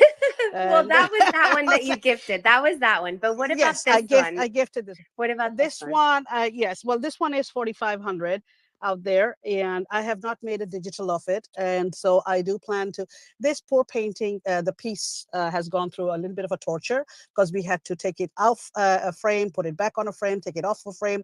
So I've got to probably have it a little properly framed again. So the poor the poor painting's really been going through a lot of torture. But yes, it is going. It's physical. It's 4,500. And I do plan to put it up in my gallery here. Well, I brought it back to Sugarland in Texas. And so I do have a spot in the gallery, and I'm going to put it up there. And I just haven't had a chance to make a digital piece of it. Haven't decided how to go about doing that, pieces of it, what do you call it, editions of it or what. But I did take a picture of it. Maybe I'll take a better picture. That's my problem usually. But I want to go back to what you said, and I want to thank you. And yes, I did not paint for 3 months, 3 years on canvas or anything. I did my usual doodling around and all that. I did sketching in my sketchbook. Didn't do the canvas work at all. And it was triggered off. It sort of jump started again, hanging out with Carlos, your husband, and just watching him. That man's a machine. The way he would just come back from, I mean, that man is the glue for everything with One Love DAO. I'm telling you, setting up things and all that. All the people who got their flowers, yes, they all have done great, great stuff. But this is a very quiet person who just comes in through the shadows and does things in the shadows, and this goes away. He's got that helping hand all the time, no matter what, with a smile. Not a frown have I seen in his face at all. And I know I've made his life miserable by making him go up the wall with so many questions, help needed here and there. And he has never hesitated. Always a helping hand, always a helping shoulder, always a listening ear. And just to watch him paint when he would come back tired out from the whole day of running around in Miami, just put his bag down, and his canvas was always up there. He would just put his music on, and he would start working. And I was always sitting outside, and I was watching him, and I'm like, so that got me feeling like, what the heck is wrong with me? Why am I not painting again? I need to start doing this. Look at this guy. And that's how I did get started. We did talk a lot of all kinds of things that happens, after 10 p.m. and 12 at midnight, people get all philosophical and save the world. And we did. I don't know how many times we saved the world. And we did all that. And yes, thanks to Carlos, I did end up start painting. I've done 3 paintings on canvas, and I'm hoping to keep continuing to do that. So thanks to this whole, it's goes back to opening that door, letting in the feelings and our passion that we already have, letting it out, letting it in, whichever way you're thinking of it, I don't know. But to do it, to take that step, you can't stagnate. Whether you have grief or whatever is happening, whatever trauma or whatever life is throwing at you, you've got to take a step back away from it and remember that who you are, why you create. And then you realize, oh my God, I'm not breathing as a creative breathes, because I breathe through creativity. And so I need to start breathing again as a creative. And I started that again. And it's been very inspiring. And actually, the last one that I did, the live painting, I was very hesitant to start it. And I was actually talking to Bobby on the phone. And she sort of kicked my ass and said, go in there and just do it. Just this time. I said, no, I've already gone past the time that was supposed to start at 1:00. I'm just going to, I don't know what white lie. I was thinking of all kinds of white lies to say why I got delayed in coming. Well, thank you, Bobby. We appreciate you. So she did push me. So I've got some, so the thing is, people, if you're new here in the spaces, if you're new with all these community people that you see here, reach out to them, network with them, talk to them, listen to them, communicate, open up. I'm not saying wash your laundry out in public, but I'm saying, let them help you bring out their passion if you are stagnating, because it will happen when the time comes around the corner, but you have to be open to it, and you've got to allow it and give yourself permission to do it, because only you can give yourself that permission. So it's a good thing. Hanging out with these people is a good thing, and it's very inspiring, even for a veteran. #blame my gray hair personality as me. Yes. Oh man. And I thank you. Thank you, Fami, and thank you, Bobby. She was amazing. And yeah, we started actually at around 3:30, almost 4, with the live painting and talk about machines. And yes, I absolutely do have to take a second to give absolutely all the flowers to Carlos. Carlos is an all around creative, right? So this is the person who you turn to mount the paintings, to stretch them, unstretch them.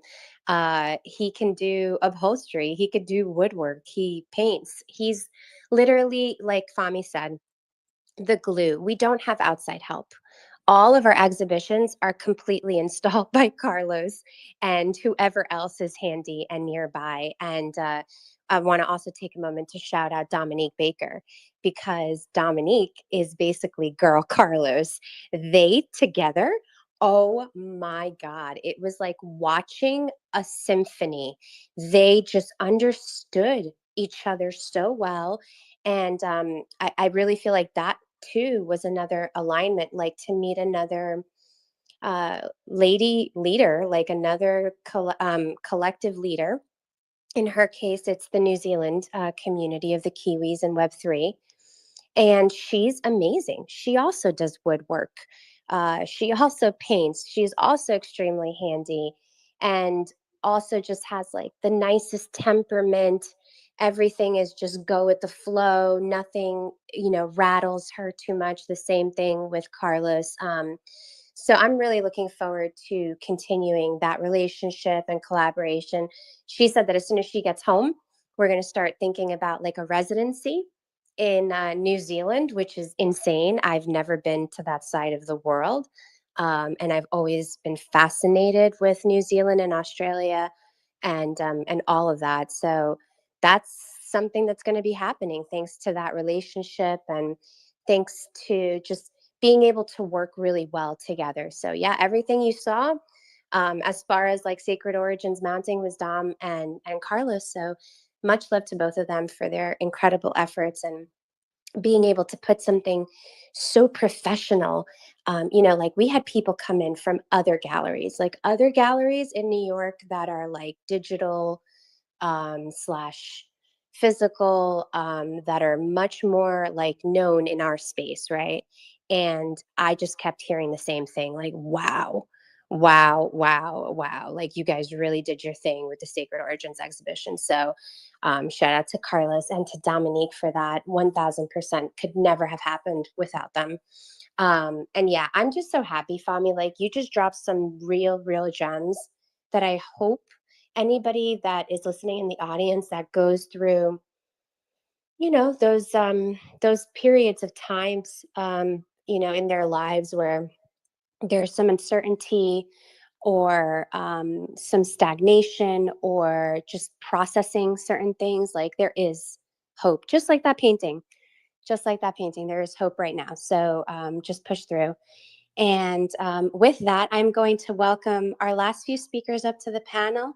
I see the amazing Archana, who lit up our entire week with so much positivity and great vibes, came all the way from the other coast to spend time with us. Welcome, my dear.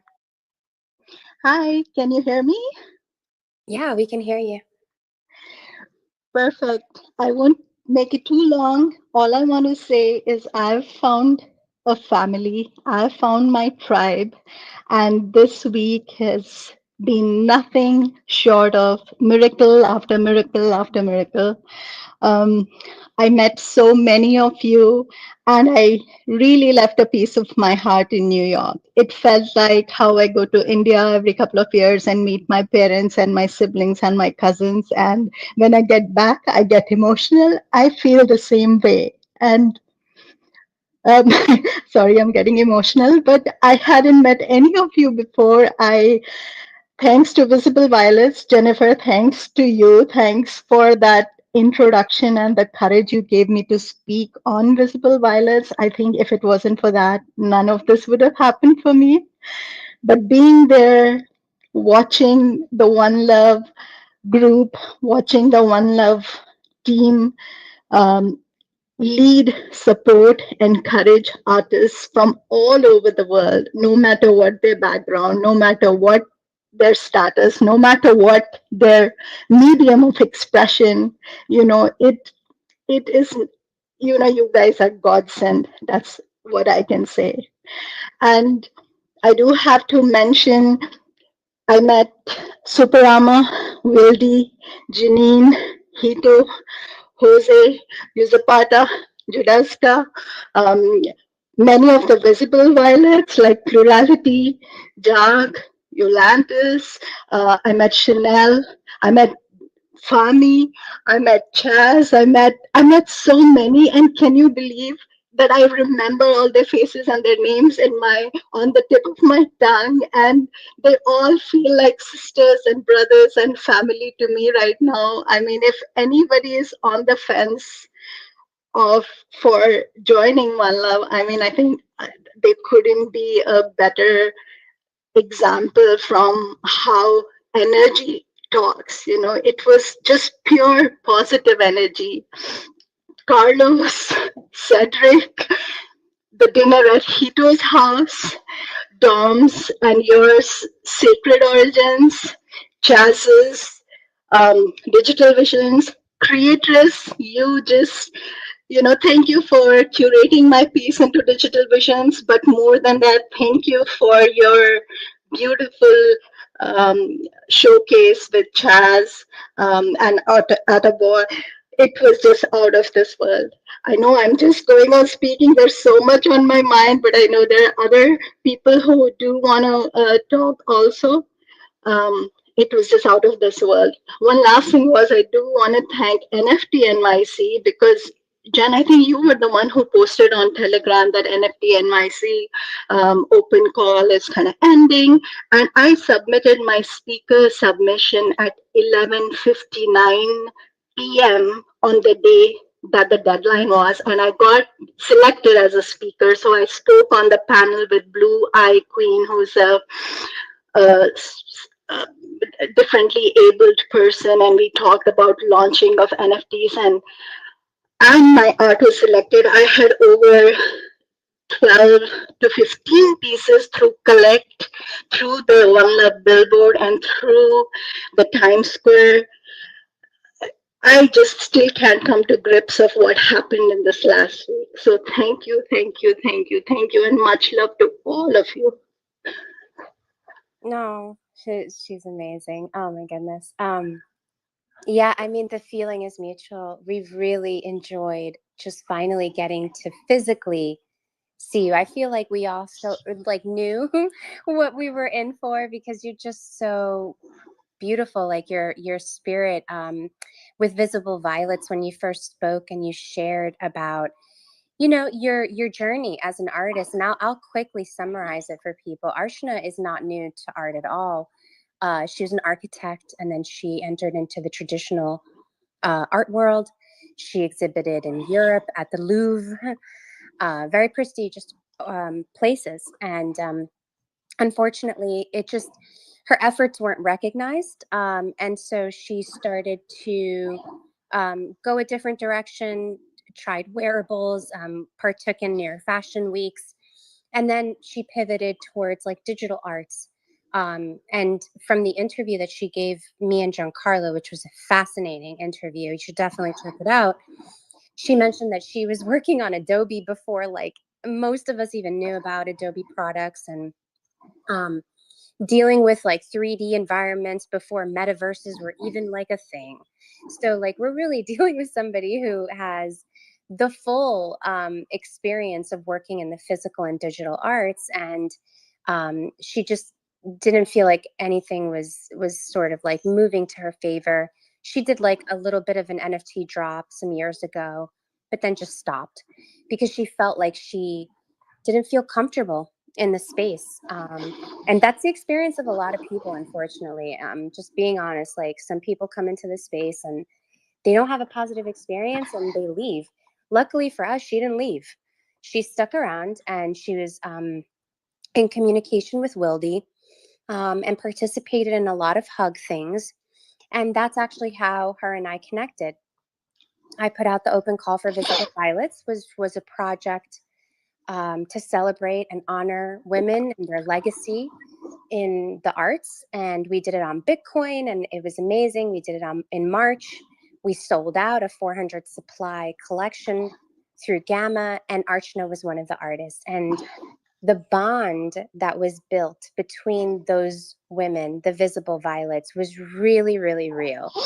Like I act all sort of like put together and strong, but I'll share an interesting moment that happened in NFT NYC, which that I saw Plural Reality, Tatiana, in the artist village. I saw her and she came right up to me and she said, "It's me." And I was like, "Oh my God." And Hito caught me like just completely turning into mush. Like I started crying because it didn't seem like I was going to be able to actually meet these people in real life. And the Visible Violets hold and still do hold a very special part of my heart, because it was a very special curation and drop. And it brought together women from literally all corners of the world. And to have one right in front of me, I didn't know how to process it. So I just started crying like a baby. And it was so sweet. And she held me and she was like, "Ah, you are so tough in so many ways, but actually you're really just soft on the inside, aren't you?" I was like, "Yeah." So she basically caught me in that moment. And then I saw that you all got together. So like while I was back into busy mode, all of the Violets finally, well, not all of them, but a good amount of them, the ones that were at NFT NYC, found their way to each other, which in and of itself is super amazing because, these buildings are humongous. Everybody's going which other way. There's satellite events left, right, and center. And somehow there is this beautiful picture of like 6 of them at the conference, at the Digital Visions exhibition, at the Canvas 3.0. So I'm just so happy for all of you that you were able to have that moment and experience it. And Archana, we feel like you're family too. You're basically a kindred spirit of mine and a sister for life. You're stuck with me. I hate to say it, so that's our reality. And that's the beauty of these conferences. Like they are expensive. It is a sacrifice, but I will say that you can cement connections that you have been creating here. You can catapult, your artistic and personal career with just one of these trips. And I really feel like a lot of us really hit the fast forward button on a lot of personal connections, on a lot of future business collaborations with each other.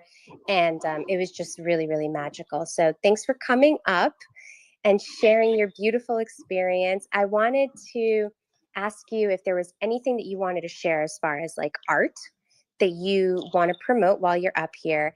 And maybe if you could share one of your favorite moments or key takeaways from the experience.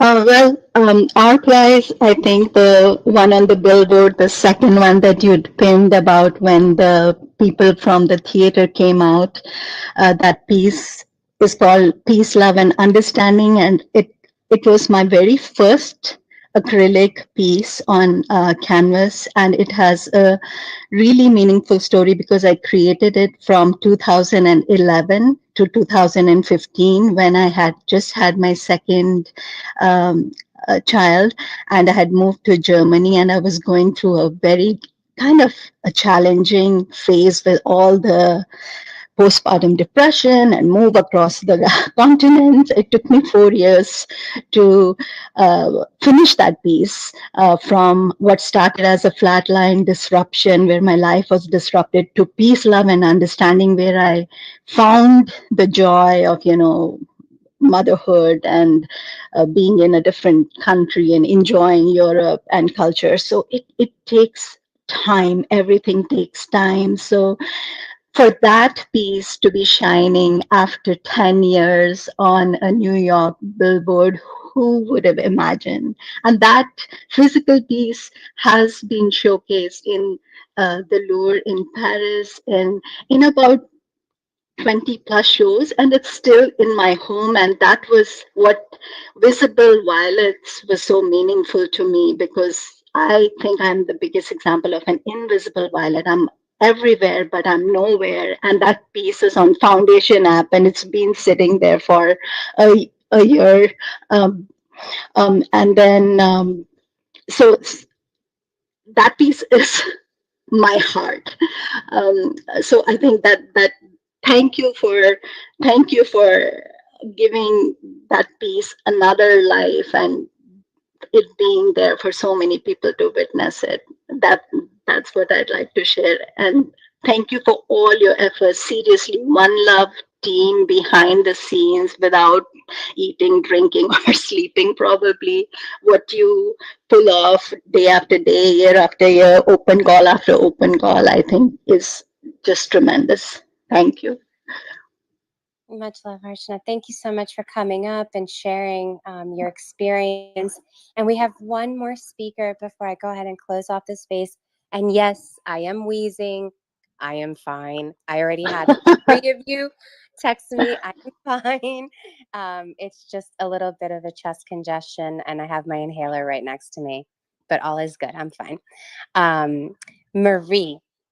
Marie has a story. This was her first time in the United States, in New York. I didn't know. I'm in the car from dinner. We had finished in Nixie. She came. I'm in the car. It's me, creatress Marie, and I think Carlos. I'm vague on like who was in the physical car with us. And at some point, she says to me, and creatress, this is my first time in New York. And we're like, oh, cool. First time in New York. And then she hits us with, this is my first time in the United States. And I was like, oh, holy cow, this is absolute magic right now. So please share what this entire experience was like for you, what it meant for you. We're all ears. Hi, dear Jennifer. Hi, everybody. Yeah, I would like to join to Archana's word and to say that I am, of course, overwhelmed of emotion, of grateful to One Love DAO, to Chas, to Fami, to Hita, to everybody. I will not call everybody because, yeah, it was such a great experience for me. The best in my life. I can't imagine that it will be so magical. Of course, first of all, thanks to you, Jennifer, to organize such incredible events, and of course, I saw my artworks in New York, in Manhattan. I even can't imagine it. So I saw my 3 different work in 1 week. Yeah, it was great. It's so great. And of course, New York impressed me a lot. And I've been in, I think, in the heart of New York, yeah, because NFT NYC was on Times Square. And yeah, we can see our artworks in the center, in the heart of New York. Yeah, and of course, when I had my free time during latest 2 days, I saw a lot of things that I saw in movies. So I've been in Brooklyn Bridge, and I saw Guggenheim galleries. Yeah, it was fantastic. So thank you everyone who organized this event, and of course it was great. Thank you, Chaz, for made for me such wonderful excursion. But I saw New York from this top of the building. It was great. Thank you so much. And you are my family, really. I would like to say it for everyone, because of course we are talking during the space. We spent a lot of time together. We are sharing our art experience. But when we could hug each other, it's something different, you know. But we feel. We feel our emotion, and we could we could share in our emotion, and we like a whole family, and it's great that we could support each other, and yeah, we could share our artistic way. So it's really great. Thank you so much. No, thank you, Marie. You added so much to this experience, truly, and you were taking so many pictures, and you helped so many of our friends see their art. It's really meaningful to them, and I'm thrilled that you got to like experience New York too. And it wasn't just like, you know, just the conference and satellite events, but you were able to go to the Brooklyn Bridge and hit up the museums and really get to live that experience, which is very well deserved and very beautiful. And oftentimes, you know, because we're here, we sometimes forget how magical, you know, New York is, and how magical it is to be in the United States, you know, and experience it all. So to see it from your lens and to enjoy it, as you know, you were enjoying it, was really, really special. And so I just wanted to say that, and congratulations to you on all of your successes. And I wish you much more success. I did want to take a moment before we close out the space to just shout out Tony and Shayna. Tony and Shayna drove 20 hours to bring the screen that was at the Sacred Origins event, because I really wanted the digital twins to be on a larger format as well, not just like the small ones from the Framios. And they did their thing. They literally packed it up and drove for 20 hours. And I'm really, really happy that they did, because I often talk about them. But if you're not in Miami or have run across them in other conferences, you only hear about them. You don't get to experience them. And a lot of you did get to experience and connect with them and network with them. Some of you for the first time. So I'm really excited about that. And the other thing is that we did have a surprise. I don't know if with all the stuff that was going on anybody saw it, but we did exhibit the artworks that were exhibited at the Canvas 3.0 at the gallery that is at the Gates Hotel. So the One Love Digital Gallery. So it was a dual city, which I don't think that's happened before, but if it did, great. But if not, I think we're the first ones to do a dual city exhibition, NFT NYC and Miami. And that is thanks to Shayna and Tony's work. So much love to them. And I'm just taking a look at the audience. Shout out to Abrahani, LMD Designs, Alicia, I see you, Rachel, Jen Panapinto, Bobby. We have a very well-known, amazing supporter of the space listening in pretty much the whole time. The JPEG Gallery, I see you there, fam. Thank you for being here and listening to us. Yolantis, Webby, Social, I see you. I see all of the friends. Thank you so much. Marie Matarazzo, whose artwork graced the billboards and beautiful, beautiful physical piece that she brought to Sacred Origins. It was absolutely lovely getting to know you more. So that is the NFT NYC recap for One Love. I thank you for sticking around. It wasn't supposed to be this long of a space, but you know how things are with us. We like to talk a lot, and we had a lot to catch up on. Digital Visions is live. It is Tezos Tuesday. Definitely hit that up. Support your fellow artists, collect, share it with other collectors that you think might be interested. In the days to come, I will be posting the complete showcase of our billboard, just waiting for, the professional pics, and that's then all going to get put together as part of like one big showcase video, which you'll see here on X and on IG as well. And what else? I will be promoting the paintings. The paintings have dispersed. They're no longer in one centralized place. Some of them are with their artist, like Janine took her painting back, Fami took hers back. But there are artworks that are available for purchase in Miami. They will be exhibited at the Gates Hotel physically. Another amazing thing that Tony and Shayna offered us as support was they took many of the paintings from Sacred Origins and are going to be exhibiting them in Miami. So that's awesome. And if any of those paintings are of interest to you, just hit me up and we will figure out how to get it, whether it's in Miami or out in California or in Texas. We will figure out a way to get that over to you. I really do believe that that collection, that body of work, is amongst some of the strongest paintings that were put together in one room in the Web3 space. And I really believe strongly in those artists. So I would love for more of those paintings to be sold. So you'll be seeing a lot of posts about that from me. And what else?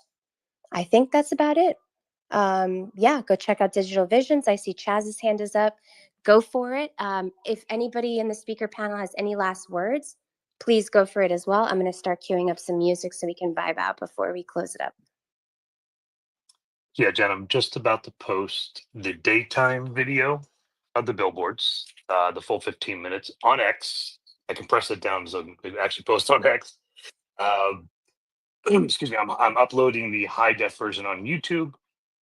And then I'll also put the high def version in the community drive if people want it. So it's about 8 gigs. It's a big file. And I did do some color correction to actually make the art pop a little bit better. So look for that here very, very shortly. And just waiting for the YouTube video to upload. And yeah, I just want to say thanks, Jen, for everything. It really was a great week. And it was great spending time with everybody. It was just lovely. So thank you all.